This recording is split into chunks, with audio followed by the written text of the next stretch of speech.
What's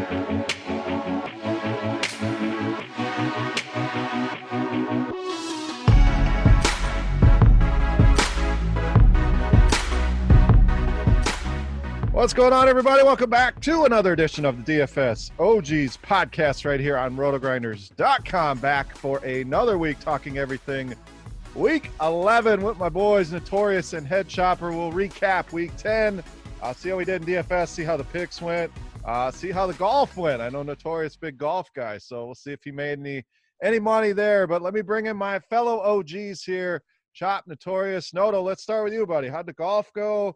I know we got the NBA draft coming up here. My Bucks making some moves. I woke up to a couple big trades there. So let's start with the non-football stuff. We got an hour to talk football, but how'd golf go? Any thoughts on NBA? And then a recap Week 10. Yeah, watching the Masters was amazing. I think I could do that every weekend of the year. So I had a lot of fun doing that. My lineups all bubbled, at least in my main lineup, because I decided to go with Xander over DJ, so that wasn't the best decision. And then the cut line ended up moving. It ended up being on Saturday morning, but they brought like 10 extra guys into the cut, so that didn't help me either. But it was a fun week of golf. And then NFL, it felt like I got everything wrong and ended up breaking even almost to the dollar, just because everything went wrong for everyone else too. So one of those weeks where I survived, and I'm okay with it. Yeah, strange to have the Masters, the NBA draft. NBA is going to have a frenzy of moves here, free agency. So, Chop, let's head over to you. Any golf? How did that go? Any thoughts on any of this NBA stuff? And, of course, how was Week 10, my man? Yeah, it's let's see. The golf was good. I made some good lineups on DraftKings. I made one good lineup on DraftKings and some good lineups on Yahoo and so I was able to make some money in golf. Week 10, kind of a break even like Noto. Like on DraftKings, I had a bad lineup. On FanDuel, I had a good lineup. So, and then on Yahoo, I had a break even lineup. So ended up breaking even there. And then, of course, like the big news going on right now. Yeah, we got all these NBA moves. I got a feeling, man, I won't be rooting for James Harden very much longer, man. I got a feeling he's going to be moved pretty quick. That thing spiraled out of control real quick. So we'll see how that plays out. But NBA is something else, man. They can always grab your attention even in the offseason. Yeah, I mean, it's exciting. And I know we're here to talk football, and some people are probably like, shut the hell up about the NBA by now. But like I said, I woke up to some trades, and the Bucks clearly making moves to try to keep Giannis around. Yeah. Westbrook and Harden come out and say they're unhappy. So how's that all going to work out? You got the Warriors return to the NBA, Curry back, Clay and that group. So I'm excited. I see how the draft goes, and looking forward. NBA season a little over a month away. So we got a lot of football left, but be good to get NBA back in our lives as well. So let's get into the football here. Week 11 on tap here. We got another 11-game slate. On FanDuel and DraftKings, we'll focus mainly on DraftKings pricing. We'll go through our favorite bets for the week. We'll get a quick recap of how we did last week as well. So let's start with Atlanta and New Orleans. We got Saints -5, 51 on the total. And I just got to ask, Chop, because it seems like there's some crazy stuff going on here with New Orleans. You come on this pod last week and you tell us that, if Jameis Winston is the quarterback for the Saints, that they are going to win the Super Bowl. So what happens? Drew Brees now out with a bunch of cracked ribs on both sides and all kinds of stuff going on. And feels like a little bit of insider trading here, Chop. Some shady shit going on here. So what did you have a voodoo doll of Drew Brees? Did you place this bet on the Saints before all this happened? So I want to go to you here and ask about this and how we're feeling about this quarterback situation. If we could tie it into Week 11, Jameis, 5.9K here. Obviously a good matchup. Atlanta been much better defensively since some of the coaching changes, but still a good price there. Let's go to you here and tell me you got this bet in on the Saints before you took Drew Brees out. No, I didn't get the bet in on the Saints, but I got a feeling that, when Drew Brees comes back, like the key thing in all this is I've heard is Drew Brees will be back for the playoff run. So that's the key, man. That's going to hamper him in the playoffs. So I'm not really worried. Now, if he's out for the year, that's another story. But I like this move, man. I mean, I like this upgrade. I think this is an upgrade at quarterback. Like, this is a tricky spot here. This is tougher than what you're used to, because like you said, Atlanta's playing better defense, but ultimately I think Jameis gives them more upside here. So I tell you, I really I screwed up last week on DraftKings. I said I didn't make a particularly good team on DraftKings, and sometimes it just comes down to one player and swings you a bunch of money in cash. And for me, I played Michael Thomas last week instead of Stephon Diggs. And the Blitz told me, man, the Blitz said, get Stephon Diggs, play Stephon Diggs. I said, no, man, they're the same price. I'm going to go with Michael Thomas. And that was just a bad move, man. I cost 21 points, and that 21 points swings you a lot of money in cash in head-to-heads and stuff like that. So that was a rough one, but I got a feeling Michael Thomas is about to take off now. Jameis Winston, sure, he'll make mistakes, but he's got some arm talent, and I think Michael Thomas is going to be a big beneficiary there. And so I like Winston this week. I like Michael Thomas. I think this is a big passing game for New Orleans. I don't know how accurate the numbers are, and it's a small sample and all, but, man, yeah, since the coaching change, since they've changed up their defense a little, Atlanta is absolutely stifling running backs. So I don't think we're going to get a Latavius Murray game or a straight Alvin Kamara handoff game. I think it's going to all come from the passing, featuring Kamara and Michael Thomas. So I'm in on this passing game quite a bit. And then on the flip side, Atlanta, yeah, I'm in on that passing game too. This feels like a nice little shootout right here. Yeah, I mean, Ridley questionable. We're expecting him to be back this week, but I made the same mistake. I actually featured Michael Thomas in my video, so you know how that went. So I was high on him, expecting that we'd get some vintage Michael Thomas. I think it's a great spot to go back to. Anyone that played him, like us too, like anybody out there. We'll see if Derek was on board as well. Probably going to have that sting and not wanting to go back to the well, but 7.3K on Michael Thomas and the Falcons.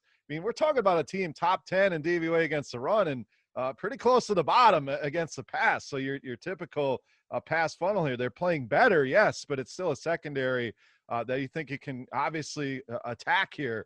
And Jameis, we know he's going to make mistakes. You know, they're going to have to throw the ball a little bit. I think Atlanta can do enough on their side to turn this into a shootout, a total over 50. So I like going back to Michael Thomas, the pairing of Jameis and Thomas, and you run it back with Julio or Ridley on the other side. Derek, your thoughts here, the quarterback situation, Michael Thomas priced at 7.3K, interest level there, and then what do we do on the Atlanta side?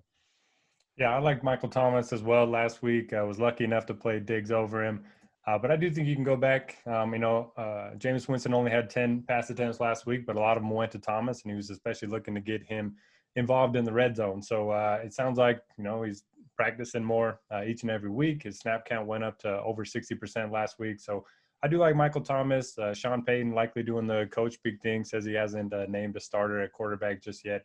So I do worry that Taysom Hill is going to have a pretty big role in this one. So I'd be a little hesitant to play Jameis Winston if he ends up being pretty popular. I know the price point and matchup are very appealing, but Taysom Hill, he had 8 carries last week. Probably going to see 8 to 10 again this week. Maybe they let him throw the ball a few times as well. And there's nothing worse if you're targeting the Saints passing game than when he comes in at the 5-yard line, because he's not throwing the ball. So I don't know. I'm a little bit worried about that. I like Kamara once again. He's averaging 9 targets over the last 5 games. So I'm not too worried about the Falcons' run defense.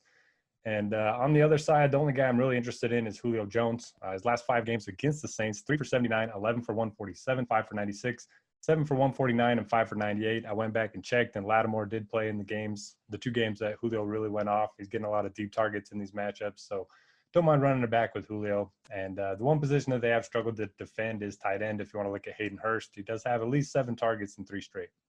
All right, now I know we're not going to play Taysom Hill on DraftKings. I mean, unless you guys disagree with that, please let me know. But 4.8K. But what about over on FanDuel? He is still listed as a tight end there, and he is 4,500 on FanDuel. We know that tight end position's been a nightmare. Now, is he going to do enough to win you a tournament? Maybe not, but can we play him over there at least at tight end, Derek? Oh yeah, for sure. Chop? Only strictly because, I haven't seen a worse season for tight ends. Oh, it's terrible. In forever since I've been doing fantasy. So because of that, yes, he's absolutely in play. All right, let's get a betting pick in here. Derek, we'll go to you again. Saints 5-point home favorites at total at 51. I don't think this offense takes much of a hit without Breeze in there, so give me the Saints. Chop. I want the over in this one.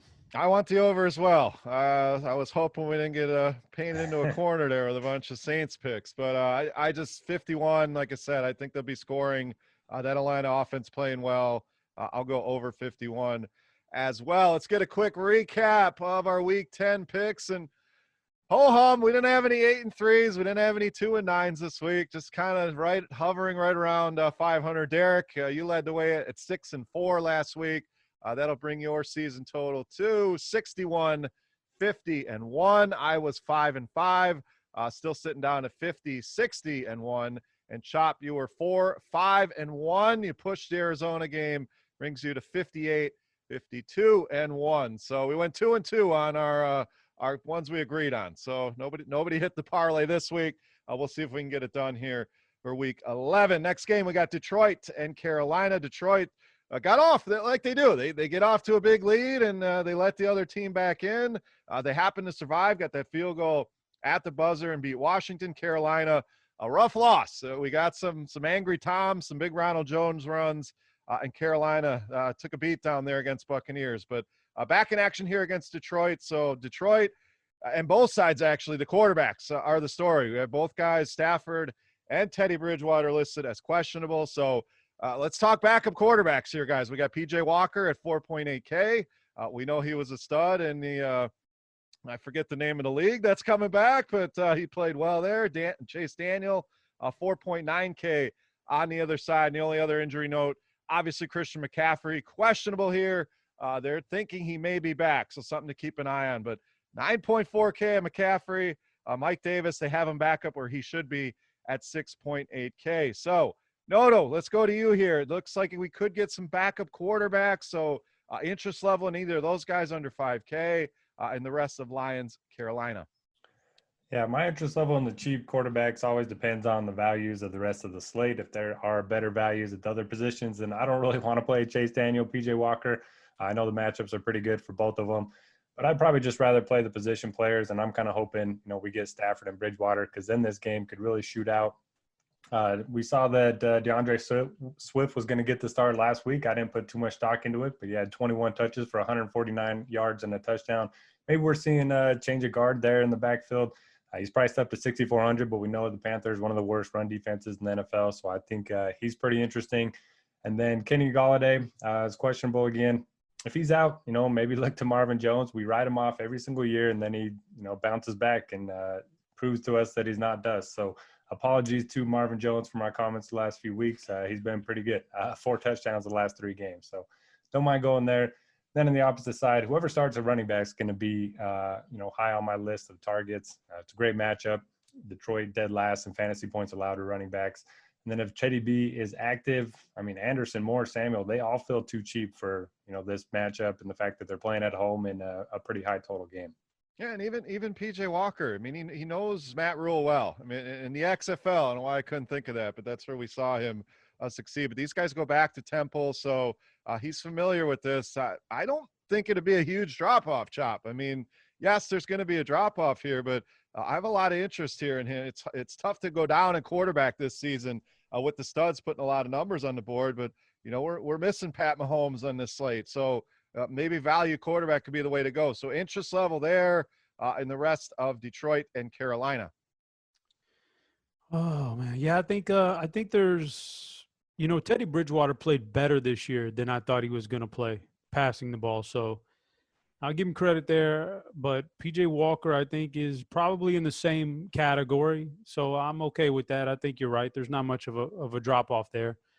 I think looking at the targets, they're still dispersing this stuff pretty evenly. DJ Moore and Robbie Anderson, the 2 top dogs. The big kicker has been Curtis Samuel sneaking in there and getting carries and targets taken away from those 2 guys. So nobody's been particularly super effective lately. Maybe that changes. Maybe P.J. Walker has a favorite. Maybe it's Robbie Anderson. I'm going to lean towards Robbie Anderson in that one. And on the flip side there, man, I was scrambling there after the noon kickoffs on Sunday. I was scrambling looking. Can I get my hands on DeAndre Swift in my home league? Can I get DeAndre? Is he out there? Sure enough, no, he's not out there, man. He's been picked up because he has clearly taken over, I think. Unless they're just really blind and crazy and they go back to the split carries, but 16 carries for Swift, 4 for Peterson, 1 for Kerryon Johnson. Seems like a changing of the guard, and it paid off. It worked. He looks good. I got a feeling that's what we're going to see the rest of the way through here. So I'm definitely on the DeAndre Swift gang here. And, yeah, depending on how Stafford plays or doesn't play, and then that'll tell you about Galladay and Jones. That's just two. There's like 3 or 4 moving pieces there that we don't know about in the passing game. So for right now, I'm sticking to DeAndre Swift on that side of the ball. Yeah, and it's kind of, looking at this total, like this, to me, this game is very stackable. I mean, we're talking about, 2 teams that I'm looking at DVOA. We got the 25th and 27th overall defenses. Not both are in the bottom 10 against both the run and the pass, and yet the total only sitting at 45.5. So I know a lot of that we're waiting on this quarterback news, but I think it's one of those games that it's not up at the top of the totals. Of course, we do have a lot of totals in the 40s this week. It's not like it's been with a ton of 50s, but I think this one very stackable, very affordable pieces. Yes, McCaffrey's in is going to cost you some money, but you guys mentioned the receivers are cheap on both sides. Swift got an uptick to 6.4, but in this matchup, and he's the starter, that's not a bad price at all. So very, very high in this game. I think there's a ton of ways you can go. Obviously, we'll have to see how the quarterback situation pans out, but I'm more worried about Chase Daniel getting his guys there than PJ Walker being viable on the Carolina side. So Chop, let's go to you on a betting pick. I'm just go ahead. I like the over in this game, so I'm locking that in. Chop, we got Carolina -1.5, 45.5 on that total. -1.5. Well, I'm gonna that over does look juicy at that number, but I'm gonna go Carolina here. All right, Derek. So I'm seeing the total at 49. So maybe we're just dependent on some injury stuff. But if it's at 45.5, give me the over.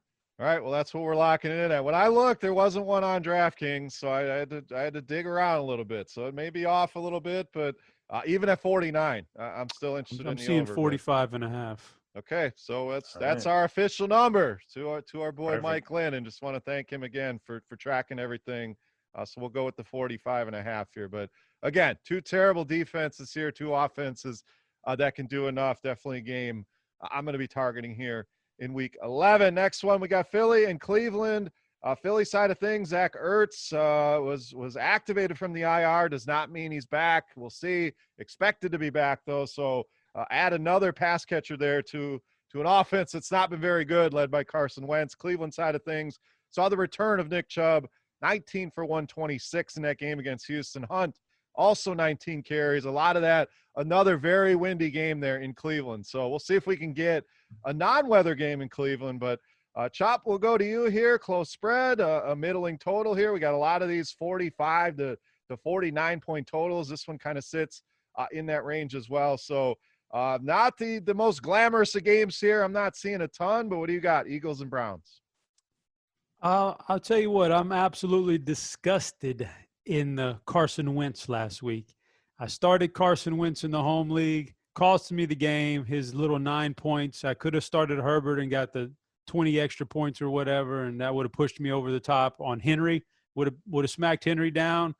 Now I'm fighting for my life for the playoffs, man, because of Carson Wentz. So that was a disgusting performance by the Eagles against the Giants. I mean, 2 touchdowns. The first one goes to Boston Scott. The next one goes to Clement. I mean, golly, just couldn't be any worse. So, Chop, I gotta interrupt and ask, how the hell are you gonna bench Justin Herbert for thinking. this clown, man? This guy hasn't done nothing all year. He smashed the Giants just a few weeks ago, and now he's coming off a bye week and rested. The offensive line, the receivers all getting healthy for him. I thought he'd put up a big number there, man, and I thought at the very least they were going to play about even, and that I had more upside in Wentz, and boy, it was not that. Coming off a bye, that was just pathetic right there. So, yeah, I mean, I did it to myself, man. All right, I did it to myself. And the problem with the Eagles is now that you got all these guys coming back healthy. So, or we don't know if Ertz is going to play, but even without Ertz, Goddard and Ward and Rager, Fulgham, even Alshon's in the mix a little bit, Miles Sanders. So now it's going to be tough to figure out which target to pair with Wentz if you are going to pair. I still like Wentz. I still like him moving forward as long as his offensive line gets healthy. I think he's going to throw for touchdowns, but it's going to be tough to pair him with anybody week in and week out. So I like Wentz. I think he throws for some here, but pairing him is going to be tough. And Miles Sanders is a hit-or-miss guy. He's a home run hitter, but when he doesn't hit the home runs, it doesn't seem like he's going to do very much. So he's a GPP-worthy play, but man, I had him last week in DFS, and that was frustrating watching the other two guys get touchdowns. Like they pulled him out of the game to get Clement in on the goal line. That does not bode well for Miles Sanders long term. So I don't know about like that. In Cleveland, I'm just hoping the weather's good over there. All right. Because the last couple of times we've seen him, I've been waiting for this Rashard Higgins breakout and Jarvis Landry, or these guys without OBJ, but they haven't had a good weather game since OBJ went down, so we haven't seen what happens. When there is a good weather game, I'm going to be looking for one of those guys to break out. I think it's this week. But I think Jarvis is going to draw a tough matchup, so maybe it's Rashard Higgins' week. I really feel like one of these guys is going to break out, though. And of course, you can always go to Nick Chubb, man. He's a monster. Yeah, those running back. I mean, the problem is if they're going to split the carry. I mean, if they're going to get 19 each, sure, but it's tough. It's same point on Philly. I agree at 100% that Alshon only got one target, but they want to work him back in. You're going to have Ertz in there, 2 tight ends, a ton of receivers, a bunch of running backs can catch the ball. So I'm pretty much out on the Philly side. I love the Higgins call though. I'm kind of waiting on the same thing. Look good before things the weather turned on him. Even in Austin Hooper, I played him last week, even with the weather. Was disappointed, obviously, only getting 2 targets, but 3.9K for this guy, I think is value if we do have some better weather here. So I'm mainly looking at the value in the Cleveland pass catching core. Philly pretty good against the run, so not too much interest in either running backs for me. Derek, let's go to you, Eagles and Browns. Pretty ugly game. You guys hit on most of the points I was going to talk about. The Browns, they want to run the ball, but they have 2 ball carriers that are very good. Chubb is going to get most of the early down work, and then Hunt's going to get his share of carries and his share of targets. So deciding between, which one to play each week is going to be tough, especially in these competitive games. When it's a blowout, then it's a little easier for those 2 to get there like they did last week. I do like the wideouts here against the Eagles, but yeah, it's just hard to trust this passing attack right now. I agree with you guys on Higgins.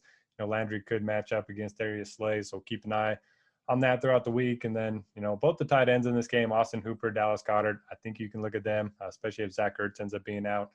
Goddard has played over 80% of the snaps each of the last 2 weeks. He saw 7 targets last week, and he's under 4K. I have a little more interest in Miles Sanders. I mean, he had 20 opportunities in his first game back from injury, so I know Scott and Clement both scored touchdowns, but I have a little bit of interest in Sanders. I think he's a good running back, and no worries about the matchup against the Browns. All right, Derek, we got Cleveland -3 at home, 46.5 on the total. This one's tough. I am going to take – oh, man. Yeah, give me Philly.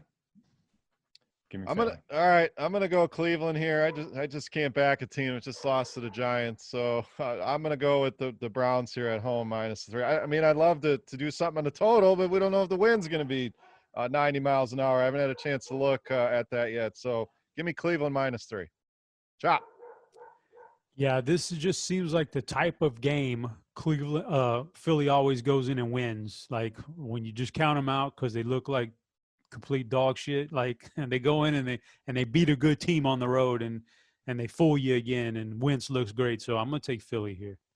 All right, next game we got New England coming off that big win against Baltimore. I don't think many people gave them a shot to win, but pull out the W there against Houston.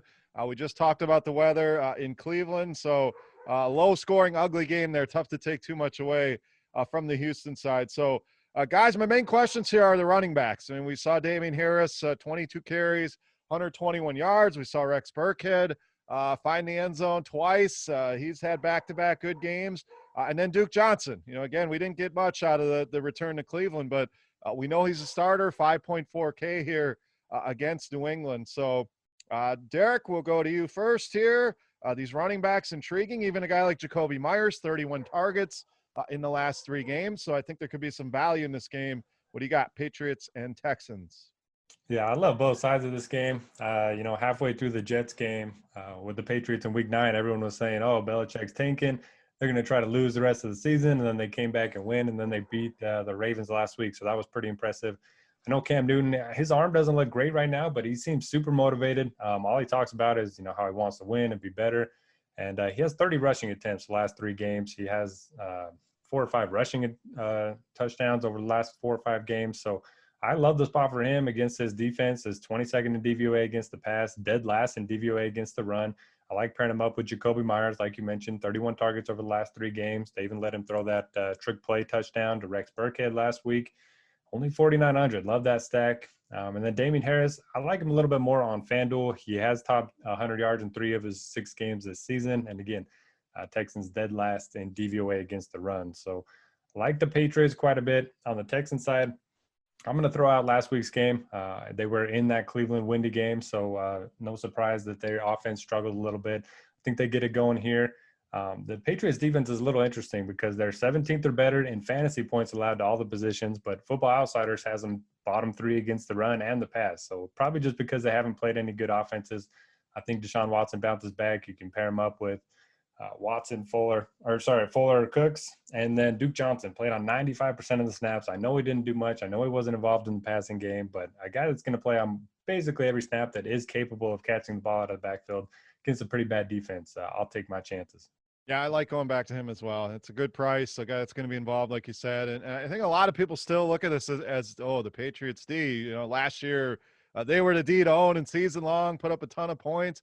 They are dead last overall DVOA, Derek. You mentioned bottom 3 against the run and the pass, and it makes sense. But this is definitely another game where 2 defenses are absolutely – these are the 2 worst rush defenses that we have in the league right now, according to DVOA. So this is another one I have a lot of interest in, a lot of cheaper pieces, a lot of ways you can stack this one.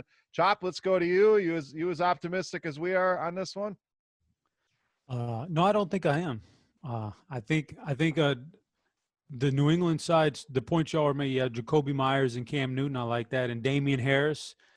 Noto mentioned the 3 out of 6 games with 100 yards. Like, he played a season high 55% of the snaps last week against Baltimore, and I think that's going to be the way Belichick says this is the way we have to win, is we got to run the ball, and he's our best option to just straight up grind it out. So I think that's the kind of the style they're going to go to.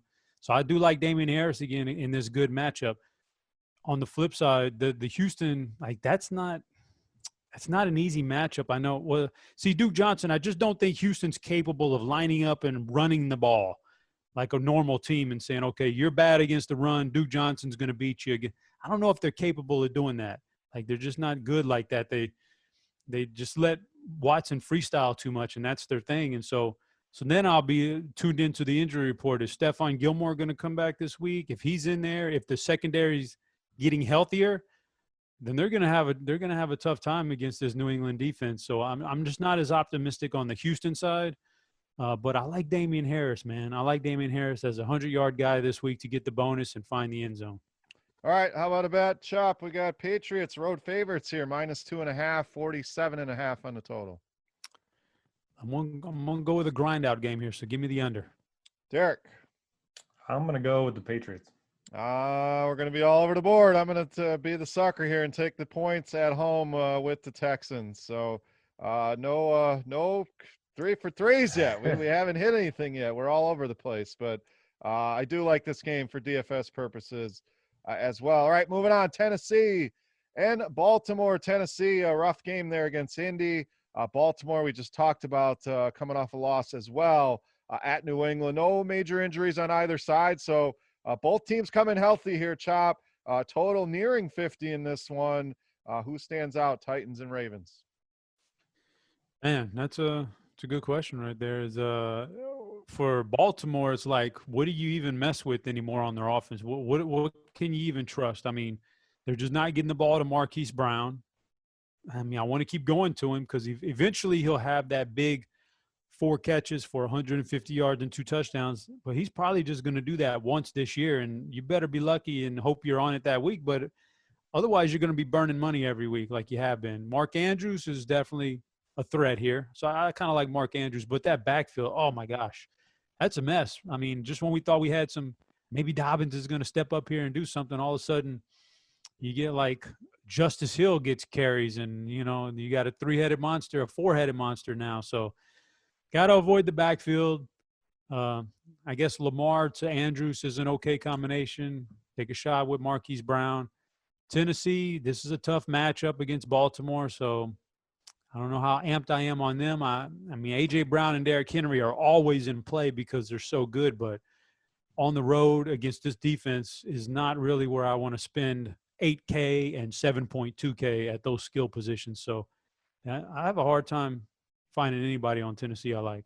Yeah, I'm kind of not liking anyone in this game. I mean, we did just talk to Damian Harris, and he did well against this run D. So maybe Henry comes in lower owned because of the matchup, but 8K is a lot to pay for a guy on the road as an underdog, a guy that's not involved in the passing game against one of the better defenses we have, even as beat up as they are. It's still a tough matchup. So, Derek, any more optimism here? I'm not seeing much. Chop doesn't see much here. What do you got? Because this is one of the higher total games that we have. I hate to say it, but where are you at with Titans and Ravens?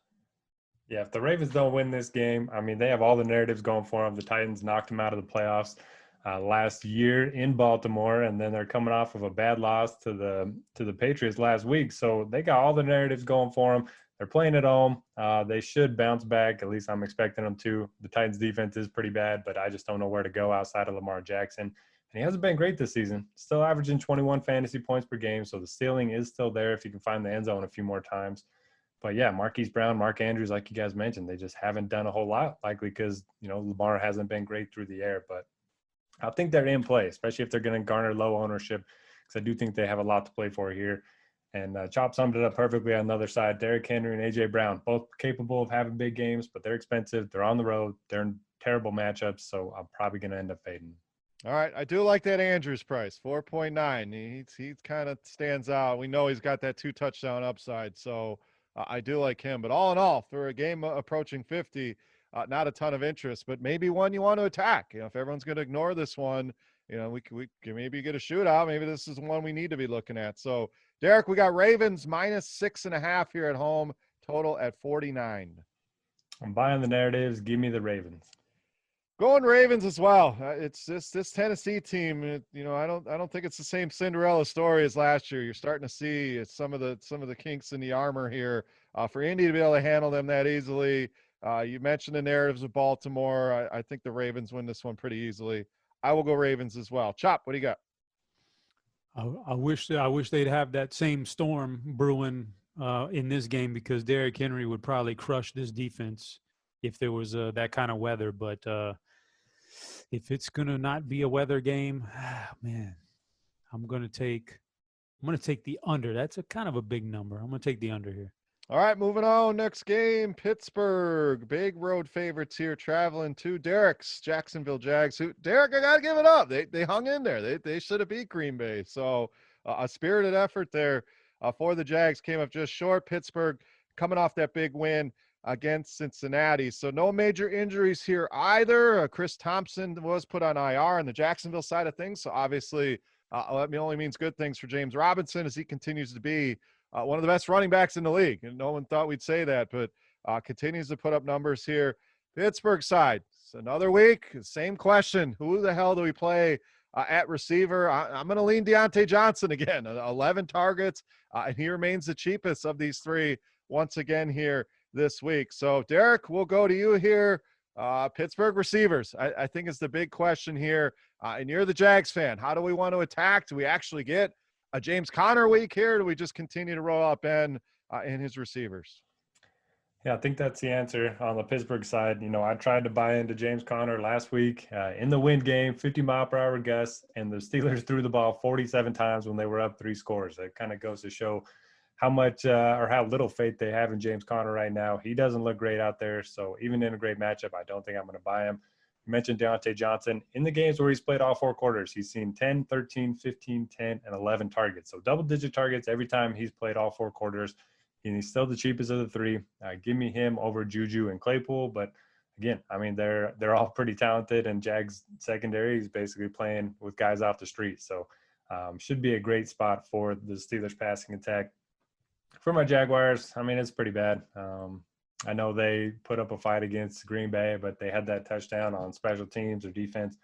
And then, their offense just didn't look great. So no interest in Luton for me. DJ Chark has been his favorite target, maybe a deep tournament flyer there. James Robinson, he's been good, but I just don't see him getting a ton going on the ground against his defense. He's going to have to catch a lot of balls. So the only thing I am sure about is the Pittsburgh sack streak is going to stay alive. So their defense firmly in play.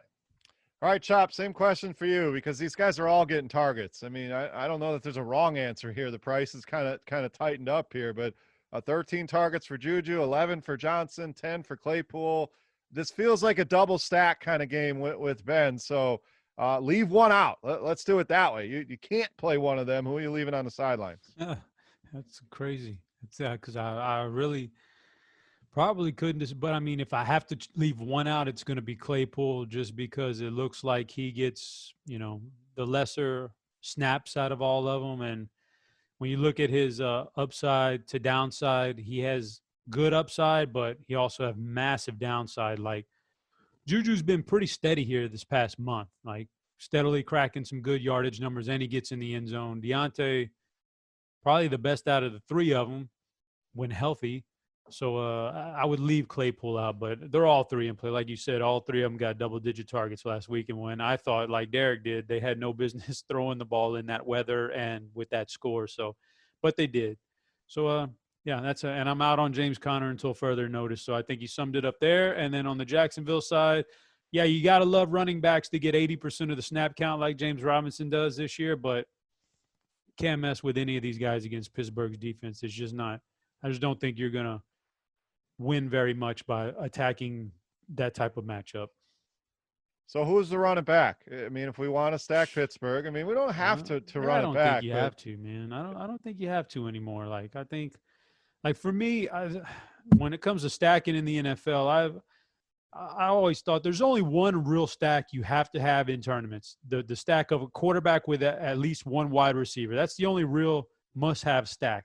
Anything else, yes, if you hit the right game script, you can, it ups your chances of winning. But like as far as pure correlation, I just think that one quarterback to wide receiver is the only thing you have to have. So if you just don't feel good about Jacksonville, then you just don't feel good about him. You don't have to run it back, I don't think. I'm in the same boat. Sometimes I think we force it. And yes, you want as much correlation in your lineups as possible. No doubt. In most games, you'll have options to run it back. So for me, it would be Robinson, but I think you're kind of jamming that in there and trying to make that work. 6,400 for a running back as a 10-point underdog at home against one of the best, if not the best defense in the league. Just feels like a tall task here. So Derek, quick thoughts on that, because we're all going to love the Pittsburgh offense. We all want to stack.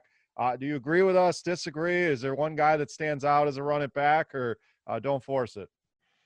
I don't think you need to force it. If you have to have one, maybe go Chris Conley. I mean, he's mid-salary, saw 8 targets last week. So that way you can run it back and not spend a lot of your salary on the Jaguars. That's my advice every single week. All right, Chop, we got Pittsburgh -10 here on the road. The total sitting at 47.5. 10 is a big number, but I think they finally make the rookie quarterback. A defense finally steps in and makes the rookie quarterback look like a rookie. So I'm going to take Pittsburgh. I'm on Pittsburgh here as well. I mean, if there were fans there and we had Dean hanging out at the pool in his hoodie, maybe that makes a difference. But no fans. Just Pittsburgh's clearly the better team here, and this is a mismatch. I think Luton's really going to struggle here. Derek, you brought it up earlier. Give me the Steelers here as well. Derek, what do you got? Yep, first leg of the parlay. Give me the Steelers. All right, book it. One more game here on the early slate. We got Cincinnati traveling to Washington here. Cincy coming off that loss to Pittsburgh. Washington tried to make a comeback, but ends up losing in Detroit here. So injury-wise, we got Joe Mixon once again questionable. That's pretty much it. And I just want to ask about value here. Chop, we got A.J. Green down to 3,600. I know he's kind of fallen out of favor here the last couple of weeks, but thoughts on that? And then the other side, J.D. McKissick has 29 targets in the last 2 games. I mean, just absolutely insane. And a lot of that's game script and playing from behind, but Does that continue? Because on DraftKings, that's what we want, our running backs catching the ball. We did see Antonio Gibson score 2 touchdowns against Detroit as well. But so thoughts here, Chop? I think there could be some value in this game, Bengals and the football team. It's interesting for sure to look out and see that backfield for Washington. I get it though. Alex Smith is a total game manager these days. I don't expect much out of him, so a bunch of checkdowns is probably going to be what happens. And it's unfortunate that Antonio Gibson's a guy who played wide receiver in college, basically. Like, he could take those checkdowns and he could do more with them. Instead, he gets straddled with like a 35% snap count. And yes, the 2 touchdowns look great, drove up his fantasy total, but I'm not going to depend on a 35% snap and 13 carry guy every week in my backfield for 5.8K. I don't think it's unfortunate that he doesn't get those targets because he could do a lot with them. McLaren, like, I'm going to stick to the fact that I think that he's going to struggle a little bit more with Alex Smith than he would with any of those other quarterbacks in there. So, yeah, we're projecting him for everything he does and how good he is up to year to date, but this is a different quarterback, and I just don't think it's going to be as good. So, yes, the perfect game script, he could get in there and catch and get his 100-yard bonus, but week in and week out with Alex Smith, this is going to be a struggle for him to get there every week. This is a high price tag now, so I don't know how much I like Washington at all. I think they got some good individual pieces, but I don't like where they're headed here. Cincinnati, I think, is super interesting because, Washington just gave up a pretty good game through the air to Detroit without Kenny Galladay. So one of these wide receivers is firmly in place here to have it's been T. Higgins. Man, AJ Green is just not my cup of tea, man. I know you were asking about him, but it's just a price. I don't want to play him, but 3.6K is ridiculous. Yeah, but I mean, I'm looking like Derek just mentioned. We were just talking about Jacksonville. Like Keelan Cole's 3.8K. There's receivers who are number 2 or number 3 on your team that you can get, I think, for under 4K. He's got the name brand recognition, but I just think right now his first read is to Tyler Boyd. His second read is to T. Higgins. I think T. Higgins is the guy that I'm looking moving forward, man. He looks like the monster here, so I'm probably out on A.J. Green. But I think Burrow has a chance here to go on the road and throw the ball 45 times and put up some decent numbers. So I like Joe Burrow. I like his T. Higgins. I like Tyler Boyd. But, yeah, I'm going to pass on A.J. Green. Yeah, I'm passing too. I just wanted to see if I could have you step in the trap. I do like Burrow though, 5,500. Second cheapest price he's been all season long. Washington, I think you nailed it. Those targets from McKissick are nice. Are they going to continue? I love Gibson, the player, but he's splitting everything. He's not getting those targets. McLaurin, still expensive, and Alex Smith. I mean, depth of target is about 4, I think, the last time I looked. So I do have some interest in Logan Thomas. He's 3.3K. He's seeing some targets, pretty cheap in Cincinnati. I've been pretty bad against the tight end. So that one is intriguing to me. Derek, let's get over to you. Your thoughts here, Cincy and Washington. Yeah, for Cincinnati, the only thing I worry about is Washington's pass rush. They're second in adjusted sack rate. The Bengals, one of the worst pass blocking units. So, maybe Burrow doesn't have a ton of time to throw the ball. So I kind of lean Boyd over Higgins in this one. But Higgins, double-digit fantasy production in 7 straight games. He's been a monster. I expect that to continue. I do like the cheap price point on Burrow. Certainly can look there. And then just keep an eye on Mixon. You could definitely look to Bernard on PPR sides for value if Mixon ends up being out.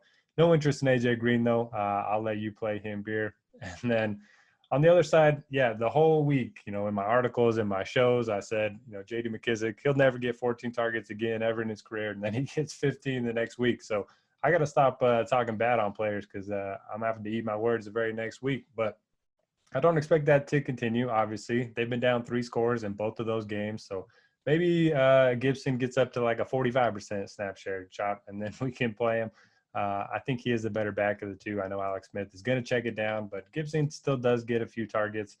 And, I kind of agree on McLaurin. I love the talent. It is a different quarterback. He's going to get his opportunities every single week, but probably going to be shorter opportunities than the deep ball. And then Logan Thomas, he's been a little bit better with Smith under center. We know tight end has been terrible all season. So 3,300 for him.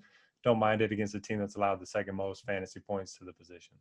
That's now apologies from the great notorious to Marvin Jones and family and JD McKissick and family. So we know they're all listening out there. So this guy continues to disparage people and they continue to produce. So just put that in your notes. So Derek, let's get a betting pick here. Washington, small favorites here at home, -1.5, 46.5 on the total. This is a tough one. I am going to take the over. I'm going to take Cincinnati here. I think they go in and win this game. So wouldn't make much on the money line if it was even available, but I'll take the small 1.5 here. Chop, what do you got? Oh, you should be looking at my sheet here. I like me a little Bengals action too. I think Joe Burrow is going to get a win here. All right, let's move on to the late window. We have 4 games in the afternoon slate. You are listening to the DFS OGs podcast. Thank you, as always, for tuning in as we continue our talk here of Week 11 across the daily fantasy industry. Let's go on to Miami and Denver and break up the Dolphins, boys. I mean, they are playing some great football on both sides of the ball.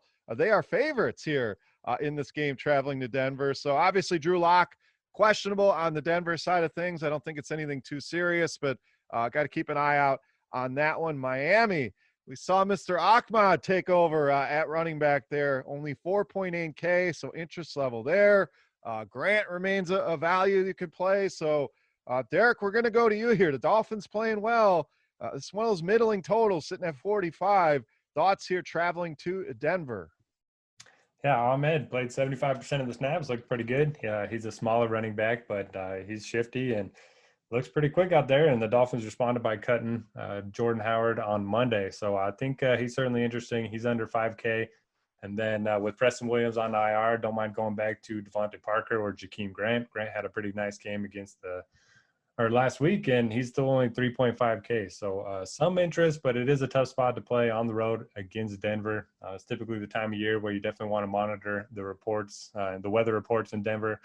So just something to keep in mind. It's probably Tua's toughest matchup to date as well. For the Broncos, I'm not sure I really like anyone. I mean, Jerry Jeudy continues to get wide open, but Drew Lock has a tough time getting him the ball. He's been one of the worst deep ball throwers in the NFL so far this season. And most of his production has been in garbage time. This one has a pretty close spread. Best way to beat the Dolphins is on the ground. They have an elite secondary, and I don't want to play Melvin Gordon and Phillip Lindsay. So pretty much a fade for me on Denver's side. Yeah, I'm with you. We're pretty much same sentiments here. I don't see anything on the Denver side worth chasing. If there was a running back, but I don't want to play Melvin Gordon right now. And Lindsay looked terrible last week. So mainly interested in this value on the Miami side. Chop, let's go over to you. Your thoughts here, Dolphins and Broncos. Well, on the for the Denver offense, you're playing a very good defense in Miami, and your offense has been pretty bad. So I don't have any interest in any of those guys. I keep getting suckered into the Noah Fant projections, but he's just not there right now. Drew Lock is not getting him the ball enough. So I don't want anybody for Denver. I'm passing on that one. In Miami, I think the whole passing game is really handcuffed right now with Tua. They were a lot better with Fitzpatrick as an offense, as a team in general. If as long as you could just tone him in, he's a better quarterback right now than Tua. So I think he kind of brings these guys down. The price didn't rise enough on Jakeem Grant. So, I mean, you could go back there. It's only 3.5K. That's fine. But Parker's too expensive for me. Tua really hurts his value. And you could go to Gesicki just because the position is so weak, and he's okay. But Jakeem Grant's really the only guy. And Salvin Ahmed would be the guy I would take in the offense more than anybody else. 21 carries last week, like Derek said.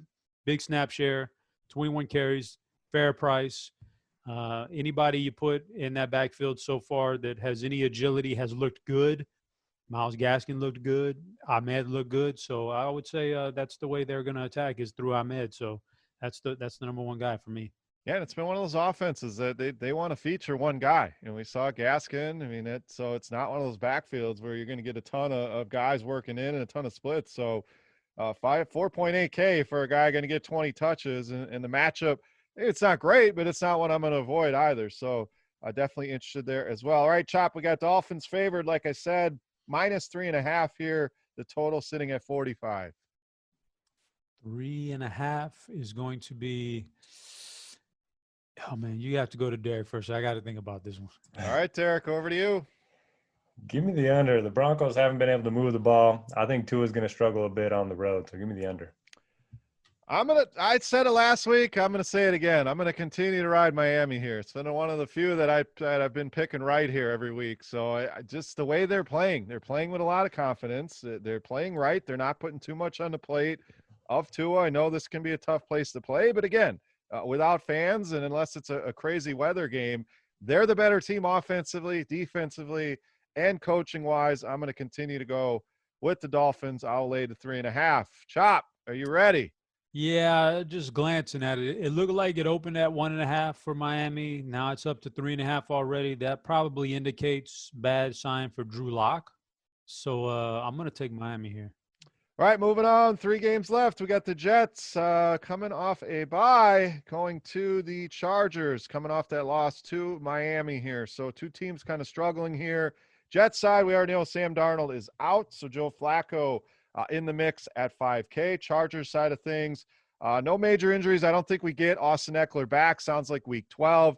Justin Jackson, we know, is on IR. So the Kalen Balazs show continues here, Chop. We all kind of wrote this guy off, and with good reason, but 24 touches again last week. So the Jets better against the run than they are the pass, but interest level in Balazs. Are you going to make the same mistake with Justin Herbert again in the season-long team? And can we play anything on the Jets side? Start off with the Jets. I think it'll be interesting to see how this plays out this week. This is a very pivotal week. You know, to start the season, Jamison Crowder he was a monster, man, a target monster, grabbing a bunch of receptions. He was a sneaky top 5 fantasy wide receiver. He got hurt, but that was with Brashard Perryman out, and Mims wasn't getting any action either.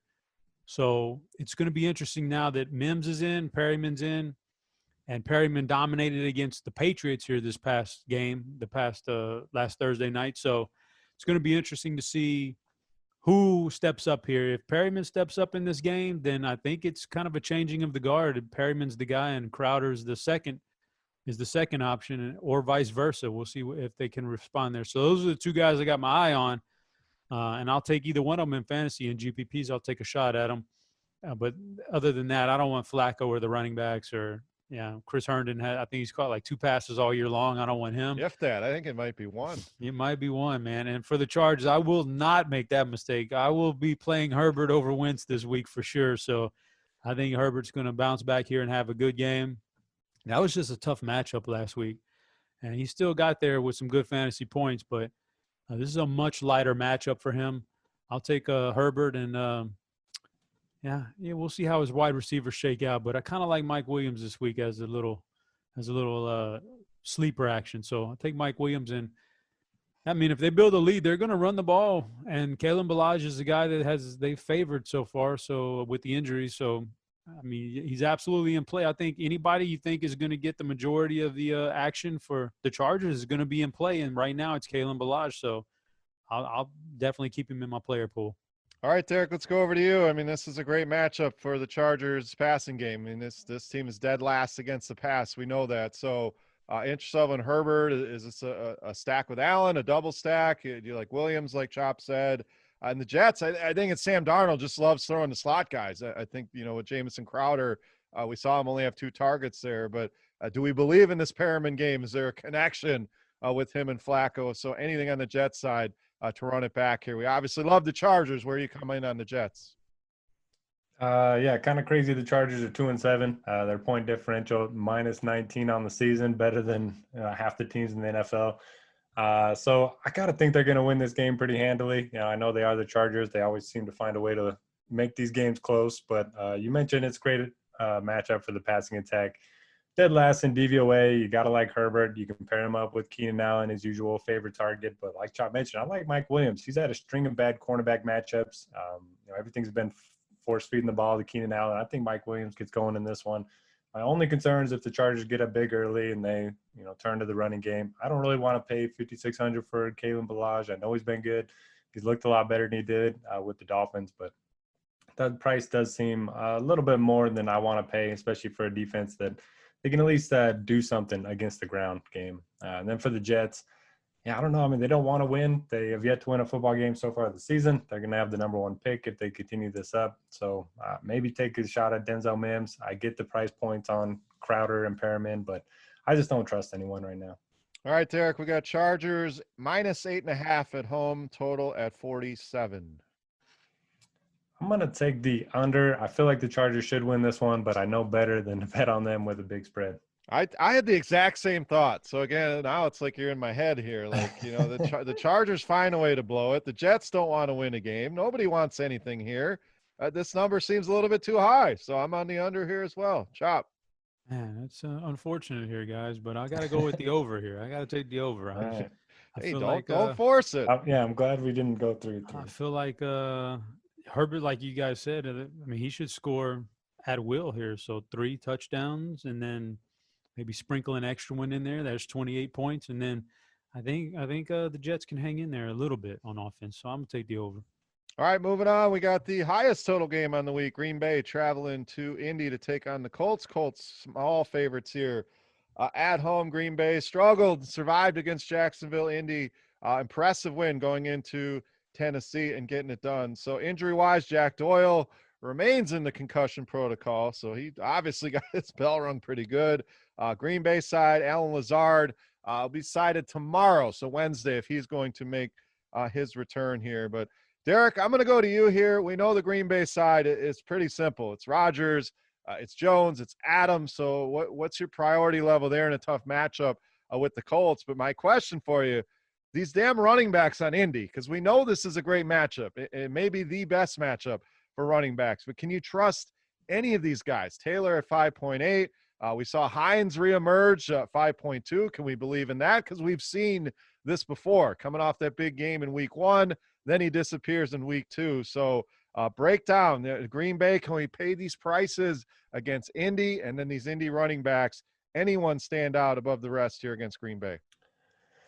Yeah, so the one guy that I haven't talked too highly on that hasn't hurt me yet is Jonathan Taylor. He just looks terrible out there. So get ready for a big game from him coming up. But no, I mean, Nyheim Hines, he's always been known as a pass-catching back, and he's finally getting some work in the running game. 12 carries, it's a season high, had 70 yards and a touchdown against the Titans.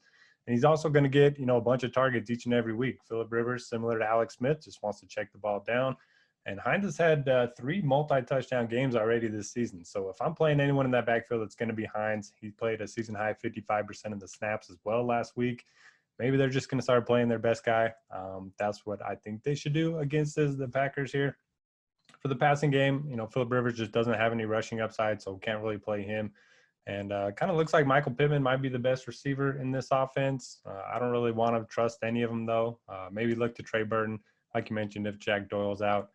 And for the Packers, it seems like Aaron Rodgers just wants to hog all the touchdowns. Anytime they get down near the goal line, they'll give Jones like 1 carry. If he doesn't get in, Rodgers is taking the ball himself. He's going to throw it to Devontae Adams.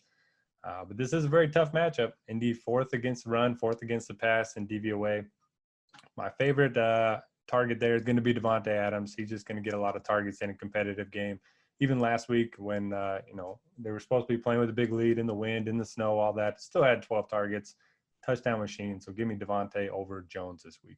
Yeah, I'm kind of leaning the same. I mean, Indy, yeah, they're top 5 against both the run and the pass, but they've been super impressive against the run. So I just don't know. Jones, we already know he's splitting time already with Jamal Williams. So I kind of lean Adams here as well. So Chop, same questions for you. Priority on Green Bay. Is it the passing game, the running game, and then break down these Colts running backs, Taylor, Hines, and I guess we throw Wilkins in there, but mainly Taylor and Hines. Thoughts on those guys? Yeah, I was looking at that game last week. It was an island game for Indianapolis, and so I did my showdown show, and I wasn't really thinking much about Nyheim Hines, but Eric Bimefor sold me on him, and then Hines goes out and does that, and I had to look deeper, and yeah, I think he's the guy you would want to play out of these 3 guys. Doesn't mean, you want to play him every week or whatever, but he's the guy you would want to play out of him if you had to pick one. It just Jonathan Taylor just doesn't look the part right now. Jordan Wilkins is, I don't think he's very much of an NFL running back. So Hines is the guy. And the passing game is pretty weak for Indianapolis. I won't play Rivers, and I don't think I'll play any of his targets in the near future. They just don't. I don't know. They just don't do it for me, man. They just don't click, especially against Green Bay, who's better against the pass, and that's kind of what they're designed to do: is give up run but shut down pass. So I don't want any of those Indianapolis pass catchers for Green Bay. Indianapolis has been very good against the run, like you guys said. So I think, Aaron Jones, man, he could get 4 touchdowns any week against anybody. That's just the kind of player he is. So he could be a GPP winning running back this week at low ownership. Wouldn't put it past him. But on paper, this is such a tough matchup. I don't have a lot of interest in him. But I will go back to Devontae Adams. I think we're looking at, if I'm going to give my rough blitz projection here, we'll call it the chop blitz, I guess. Devontae's we got to have something better than that. Okay, I don't know. The chop block? The Chlitz. We'll call it the Chlitz. Did you not have a video years ago? The chopping block? Yeah, see, I like that. Okay. Devontae's I think he's going to catch 10 passes, squeak out the 100-yard bonus, not by very much, though, and he'll get in the end zone again, maybe once, maybe twice. But that's what he does. You look at Indianapolis. Yes, they are good at limiting the passing game, keeping things in front, but they'll still give up volume to guys. So I think Devontae Adams is going to have another one of those big games. Like last week he got targeted, but, man, he got a touchdown taken off the board with a penalty. It wasn't a particularly good game for him. I think the volume comes back this week, so I like Devontae quite a bit. And it's not a big price tag either compared to, what we've seen from number one wide, like Michael Thomas at times last year, over 9K, things like that. 8.6 is very reasonable.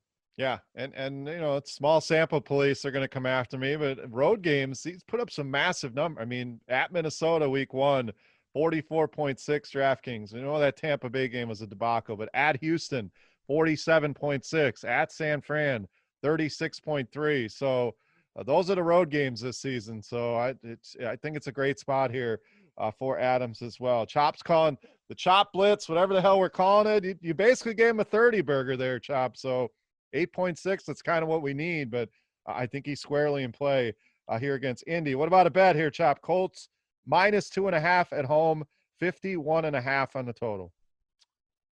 Oh, man. I'm going to take the over in this game because I think somehow the Colts, even though I don't like their offense for fantasy, they just keep finding ways to score points. So they'll score, and I know Aaron Rodgers can keep pace, so I'm taking the over. I'm going to take I'm a little homerism here, but I'm going to take Green Bay with the points. I worry about Indy trying to slow this game down as far as that total goes. So I'll just take the 2.5, hope for a close game, and hope for a Green Bay win. Derek, what do you got? Packers going to put up points on anyone, and I think the Colts should be able to put up points against Packers. Give me the over. All right, last game, we got Chop's Cowboys coming off a bye with the return of Andy Dalton. Everything's going to be all right now, Chop. Andy Dalton is back. Traveling to Minnesota, take on the Vikings coming off that win in Chicago. No major injuries on the Dallas side, obviously coming off a bye. Minnesota, just Irv Smith. We saw miss week 10. He remains questionable. So, Chop, we'll start with you here. Half kidding, but Dalton can't be much worse than what we've seen here. And what really stood out, initial look, was the pricing on these Dallas receivers. So I know it hasn't been pretty, but Amari Cooper down to 5.4, CeeDee Lamb 5K, Michael Gallup, who's kind of fallen out of favor, but 3.7K. So interest level there in any of those guys. Can Dallas get anything going here? And the rest of your thoughts here for the last game, Dallas and Minnesota. Yeah, I mean, I'll start off on the Minnesota side. Dalvin Cook is set up here pretty good. This was a pretty atrocious run defense before they caught their bye week. Now, they didn't give up very much to James Conner, but look at James Conner since that game. They're just not feeding James Conner. The game before that, Boston Scott was the number one back. It's Boston Scott. Antonio Gibson got his 100-yard bonus against him. Kenyon Drake's done nothing all year long. He got his 100-yard bonus right before that. So they've given it up to running backs, and these guys like to feed Dalvin Cook. So he's in a spot, and I know the ownership is going to be massive and all that other good stuff. So take that for what, and the price tag is massive. So we'll see how that plays out. But Dalvin Cook is obviously should be number one in most people's rankings headed into this weekend. And Justin Jefferson looks good. Adam Thielen looks good. I don't know which one you decide to go with. They're both about the same price now, and I think they're both very adequate, and this is a good matchup. So we know what to play on Minnesota. I think Dallas is the one that's going to be super interesting because, yeah, I do expect them to be a lot better than they were with Ben DiNucci. It's not going to be Dak Prescott better, but Dalton he is definitely an upgrade from Ben DiNucci, man, and Connor Rush or whoever that was last time. That was terrible. These guys were terrible. So Dalton's an upgrade, and we haven't seen Dalton in the offense with a healthy offensive line. We still won't, but at least it'll be healthier than when he got hurt because they were really struggling with health at that time. Now at least he's got a few guys back. I think Amari Cooper is going to reassert himself as the number one with Andy Dalton there. So I love this price tag on Amari Cooper. That's my number one guy in this game, Amari Cooper. Yeah, I think you could do a little mini stack there. I mean, Cook, yeah, he's going to be popular, no doubt, but with good reason. We've seen him be chalk and still win people tournaments. So maybe a Cook and a little skinny stack, as the kids are calling it, with Amari on the other side, I think makes a lot of sense. So, Derek, let's go over to you. Wrap us up here for Week 11, Cowboys and Vikings. It's always funny to me when a professional athlete won't swear. My friend sent me a video the other day of all the Kirk Cousins highlights when he's really mad and he's, gosh darn it, darn dang it, throwing his helmet down. So I found that pretty comical if you guys want to watch that. And then also, I've never seen somebody celebrate, a first down late in the game like Kirk Cousins did on Monday night. I don't know if you guys saw that. They got like 8 yards and he was pumped. He'd never beat the Bears. He'd never won on Monday Night Football. So I guess he finally got that monkey off his back. But great spot for the Vikings offense. Like you guys mentioned, Dalvin Cook deserves to be the number one running back this week. 34 touches last week. They're not even really spelling him with Alexander Madison very often. I mean, he's getting like 2 or 3 carries a game at this point, and they want to run the ball. So 25-plus touches for Dalvin Cook in a good matchup at home. I will take that all day, every day. Jefferson and Thielen, both too cheap, like Chop mentioned. I think they're both viable. And I think you can actually pair one of them with Dalvin in hopes to, kind of get all the passing game production through one of the receivers and then all the running game production through Dalvin. And for the Cowboys, Dalton's definitely an upgrade to this offense. And the best way to beat Minnesota is with receivers. So I think you can look to those receivers. They are pretty cheap and they are indoors. So I do like this game quite a bit.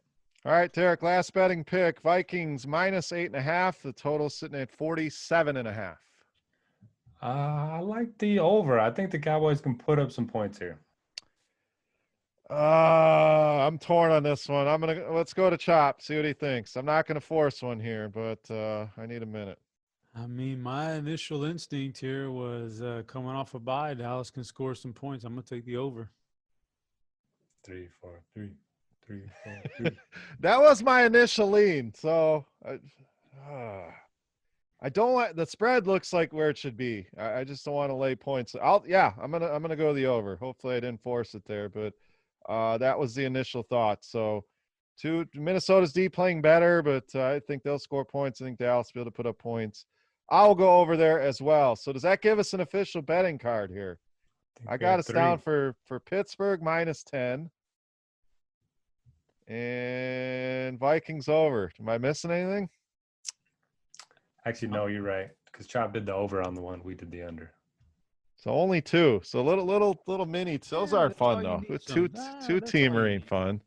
Sometimes you just got to play a little cash games instead of all the GPP. That's it. Take the little victories when they're there. Yeah. Absolutely. So, all right, guys. As always, favorite play, favorite stack. So who's ready to give the peeps their favorite play? Oh man, I mean, I'll go with it. Just from strictly, this is just GPP stuff here. But Herbert to Mike Williams this week is going to be my GPP stack. I think some of that Keenan Allen volume goes to Mike Williams this week in a cakewalk, and Herbert puts up big numbers. All right, I'm going to go with the Pittsburgh stack. I don't know. We don't have any ownership. I'm sure it'll be popular, of course. But I think – and Chop, I agreed with you. If I had to leave somebody out, it would have been Claypool, even with that upside. But Ben to any of these guys, I really like Deontay Johnson this week. So I'll say Ben to Deontay and Juju, with Deontay being one of my favorite plays of the week. Derek, what do you got? I'm going Cam Newton with Jacoby Myers, his favorite target. Cam's just been running the ball a ton, and I like bringing it back with Duke Johnson. I know he was bad last week. I know the Texans aren't great at running the ball, but maybe they get him involved in the passing game this time around. All right, that'll wrap us up here for week 11 with the DFS OGs. Guys, any final thoughts? I got one more NBA question for you. Who was the top pick in this draft? Derek. Dude, I don't pay a ton of attention to the draft until they make it to the NBA, but LaMelo's supposed to be good, right? LaMelo's one of the candidates for sure. Chop, I know you know some college basketball. Who's the top pick here? Well, I think they're saying it's going to be Melo. I think it probably should be Anthony Edwards. Yep. I think is a kid from Georgia or wherever. But yep. I'll tell you, I'll give you a sleeper though, man. A kid I think is going to be really good 5 years from now. Precious Achiuwa. Look at that. Precious. He played for Memphis last year. He's a young kid, and I got to see him a lot because I follow Houston basketball, and this kid is a monster. All right, write that one down. If you're in the basketball card market, I know Chop spends a lot of time with cards, so that could be one to buy early and invest in. So, any final thoughts, guys? Week 11, NBA, your voodoo job on Drew Brees, whatever you want to talk about here. Chop, season long. We got to get the quick update. We know you took the L because for some godforsaken reason you played Carson Wentz over Herbert. So, playoff push. How we looking? Where are we standing? Real quick. Let's get an update. Real quick. Right now, if it ended today, I'd still be in the playoffs because I've got 200 more points than the next team out. So, the first three guys, it'll go by record. So they're going to be locked in there. Then the fourth spot is decided by whoever's got the most total points after that. So that's going to be me. I'm pretty good for the playoffs. Let's put it like that. I did take the L last week. It's more of a pride thing. I didn't want to take the L to Henry. Henry is a guy who, I should be smoking Henry, man. He's not on my level, and that's pretty. I'm disgusted in myself for that one. So, but I'm back. I'm gonna be back on the horse this week, man. I got a good lineup. I feel good about this week. All right, Derek. Final thoughts here. Week 11. Nothing much on my end. Getting ready for some Thanksgiving, so maybe we'll have a little segment on the holiday next week. Oh yeah. We're definitely going to have our holiday special next week. I know everybody looks forward to that, but we will talk the Thanksgiving slate along with the rest of week 12. We'll try to get that out. We usually record on Tuesday, so should be plenty of time for you guys. Thursday, always a fun day to play some DFS. So we will definitely break those games down on DraftKings and FanDuel, our favorite bets, along with the rest of the main slate. So we will not leave that out. We'll talk our holiday plans, what we're doing for Thanksgiving as well. So, guys, make sure you tune in next week for that. For Head Chopper, for Notorious, I am Beer saying salut, guys. Thank you, as always, for listening. Good luck this week, and we'll see you back for our holiday special, talking Week 12. We're out.